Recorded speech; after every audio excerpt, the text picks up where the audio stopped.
On July 21, 1986, KGB agent Alexander Fefilov had a conversation with an FBI mole known as B.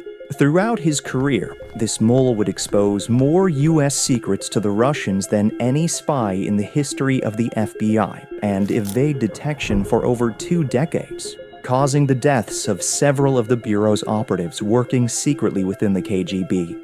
An audio tape of this conversation caused a $7 million investigation to locate the mole. And years later, after several red flags were raised within the FBI, with a piece of white tape and a garbage bag filled with secrets for the Soviets, B, standing handcuffed in the middle of Foxstone Park, had only one question: what took you so long? In 1989, Felix Bloch, a top European specialist in the U.S. State Department, was suspected of spying for the Russians. The FBI, working with the CIA and the French Directorate of Territorial Surveillance, tracked his movements across Europe, but they were unable to discover any evidence against him.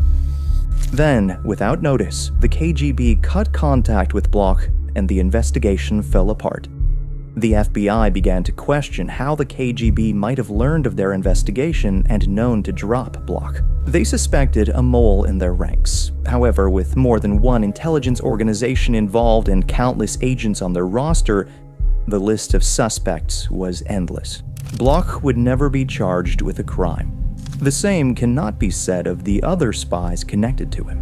By 1979, Major General Dmitry Polyakov of the Soviet Ground Forces had served as a double agent for more than 2 decades.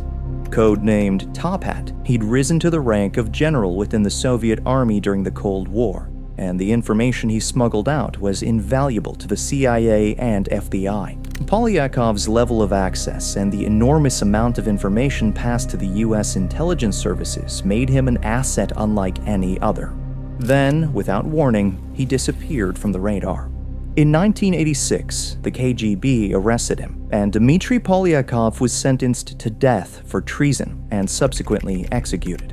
As if that wasn't enough, a year before Dmitry's execution, Sergei Motorin, a junior KGB agent, was recalled to Moscow and arrested for trading secrets from the Soviet embassy in Washington, D.C. Motorin was tried, condemned to death, and received a bullet in the back of the head. The same thing happened to Valery Martinov, and KGB officer Boris Yeltsin was taken into custody by his employer, convicted of high treason, and sentenced to 15 years in prison. With their agents within Soviet agencies dropping like flies, U.S. intelligence